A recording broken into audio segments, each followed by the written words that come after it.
Assalamualaikum, apa kabar anak-anak ibu semua? Semoga selalu dalam keadaan sehat walafiat ya. Anak-anak, pada hari ini kita akan masuk kepada pelajaran berikutnya. Sebelum belajar, seperti biasa, jangan lupa berdoa terlebih dahulu ya. Anak-anak, hari ini materi pembahasan kita masih tentang pelajaran kelima berkenaan dengan Aku Cinta Nabi dan Rasul. Kisah keteladanan Nabi yang selanjutnya akan kita bahas adalah kisah Nabi Harun dan Nabi Zulkifli alaihissalam. Simak penjelasan ibu berikut ini ya.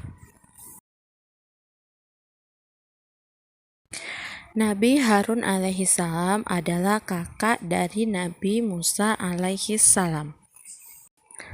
Harun merupakan salah seorang nabi yang telah diminta langsung oleh Nabi Musa alaihissalam pada Allah dalam membantu perkembangan ajarannya. Beliau diangkat menjadi nabi pada tahun 1450 Masehi dan ditugaskan untuk berdakwah kepada para Fir'aun Mesir dan Bani Israel di Sina, Mesir. Nabi Harun alaihissalam memiliki kata-kata dan tutur bahasa yang fasih, perilakunya yang santun, dan kesetiaannya kepada Nabi Musa alaihissalam sangat besar. Nabi Harun alaihissalam selalu mendampingi Nabi Musa alaihissalam ketika menemui Fir'aun. Kesetiaan dari Nabi Harun alaihissalam diabadikan di dalam Al-Quran surah Toha ayat 47 yang artinya, maka pergilah kamu berdua kepadanya dan katakanlah, sungguh kami berdua adalah utusan Tuhanmu. Maka lepaskanlah Bani Israel bersama kami dan janganlah engkau menyiksa mereka. Sungguh kami datang kepadamu dengan membawa bukti atas kerasulan kami dari Tuhanmu, dan keselamatan itu dilimpahkan kepada orang yang mengikuti petunjuk. Nabi Musa alaihissalam dan Nabi Harun alaihissalam selalu membela orang yang tertindas. Kaum Bani Israel yang tertindas berhasil mereka selamatkan. Nabi Musa alaihissalam meninggalkan Bani Israel selama 40 hari untuk menemui Tuhan di puncak Gunung Sinai. Nabi Harun alaihissalam diserahi menjaga kaumnya. Akan tetapi setelah Musa alaihissalam kembali, ia melihat kaumnya menyembah berhala atau patung. Ketika Nabi Musa alaihissalam mengetahuinya, Musa pun marah. Ia bergegas menemui kakaknya Harun alaihissalam. Ia lalu memegang dan menarik rambut kepala saudaranya. Pada saat itu Nabi Harun alaihissalam pun berkata, "Wahai saudaraku, janganlah engkau menarik kepalaku. Sesungguhnya aku takut engkau akan berkata, engkau mengadakan perpecahan dalam Bani Israel dan engkau tidak memelihara perkataanku." Pada akhirnya Nabi Musa pun mengetahui siapa dalang dari semua ini. Ia mendapatkan Samiri sebagai perusak kaumnya. Nabi Musa mengusir Samiri beserta pengikutnya dan berjanji akan menghancurkan berhala-berhala yang dibuatnya dan akan dihanyutkan ke dalam laut.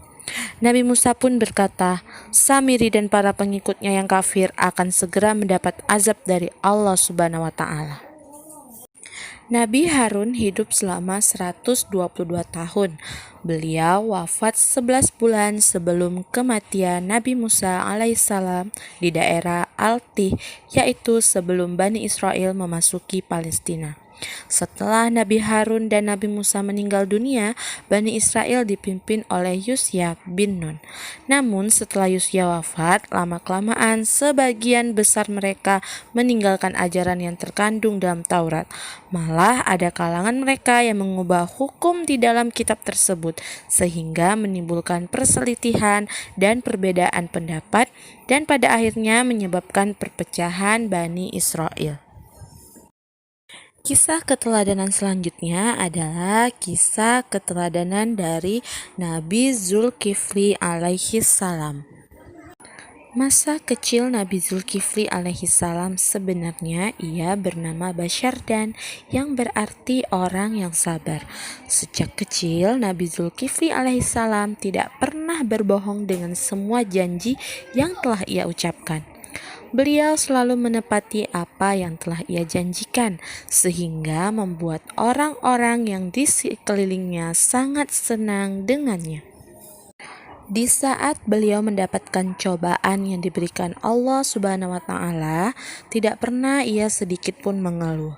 Nabi Zulkifli alaihissalam malah lebih mendekatkan dirinya dengan penuh iman dan ketakwaan kepada Allah Subhanahu wa Ta'ala. Kisah kesabaran yang dimiliki Nabi Zulkifli alaihissalam telah diabadikan dalam Al-Quran pada surat Al-Anbiya ayat 85 sampai 86. Nabi Zulkifli tinggal di wilayah negeri dengan pimpinan Nabi Ilyasa yang merupakan seorang raja yang arif serta bijaksana. Di saat itu, sang raja semakin tua karena umur. Ia tidak dikaruniai anak selama itu. Hingga di suatu hari, raja mengadakan sebuah sayembara kepada seluruh rakyat negerinya. Dalam sayembara itu, raja berkata, "Siapakah yang sanggup berlaku sabar jika siang berpuasa dan jika malam beribadah, maka ia akan diangkat menjadi raja." Nabi Zulkifli alaihissalam mendengar sayembara raja dan menjanggupi sayembara itu. Mereka yang hadir di sana tidak yakin akan kemampuan atas persyaratan yang disampaikan raja, karena Nabi Zulkifli alaihissalam pada saat itu masih sangat muda dan masih sangat kecil usianya. Raja yang awalnya ragu dan tidak menerima Nabi Zulkifli yang mencalonkan diri menjadi raja karena faktor usianya yang masih muda. Namun Raja Ilyasa mempunyai pikiran bahwa anak muda itu kelak bisa untuk memerintah rakyatnya dengan penuh kebajikan.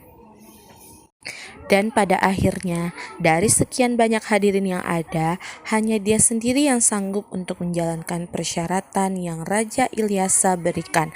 Akhirnya, Raja Ilyasa setuju untuk menjadikan Nabi Zulkifli menjadi seorang raja.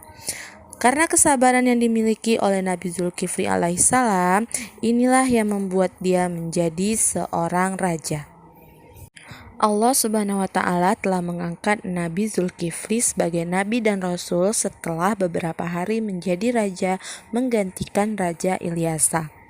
Ia memenuhi segala janjinya sebagai seorang raja, dan Allah Subhanahu wa Ta'ala memberikan ujian kepadanya melalui setan yang berkeinginan untuk menggoyahkan iman dan ketakwaannya.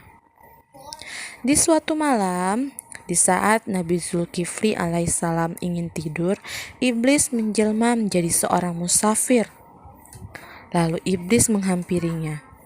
Iblis mencoba menggoda kesabaran dan keimanan dari Nabi Zulkifli alaihissalam sebagai tamunya di tengah malam. Hingga pada akhirnya Nabi Zulkifli mengetahui bahwa iblis itu mencoba untuk membuatnya marah. Namun setan gagal membuat Nabi Zulkifli marah karena keberhasilannya menahan amarah. Nabi Zulkifli beranggapan siapapun tamunya tersebut akan membawa rahmat dari Allah Subhanahu wa Ta'ala. Pada suatu hari, Nabi Zulkifli mendapat cobaan lagi dengan adanya sekelompok orang yang durhaka kepada Allah, membuat pemberontakan dan kerusakan di negerinya. Kemudian Nabi Zulkifli alaihissalam memerintahkan kepada tentara dan rakyatnya untuk memerangi mereka untuk berangkat menuju ke medan perang. Tetapi rakyat Nabi Zulkifli alaihissalam takut mati apabila berperang. Mereka bersedia untuk maju berperang apabila Nabi Zulkifli menjamin hidupnya. Mendengar apa yang disampaikan rakyatnya itu, Nabi Zulkifli tidak marah.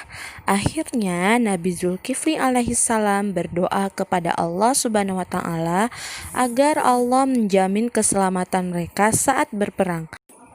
Hingga pada akhirnya Nabi Zulkifli wafat pada umur yang ke-95 tahun di Damaskus, negeri Syria. Nabi Zulkifli alaihissalam menjadi seorang pemimpin yang sangat adil dan juga taat beribadah kepada Allah. Di waktu malam ia beribadah dan di waktu siang ia berpuasa.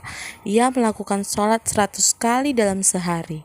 Tidurnya di waktu malam hanya sebentar karena dia selalu beribadah dan berzikir kepada Allah untuk mengisi waktunya.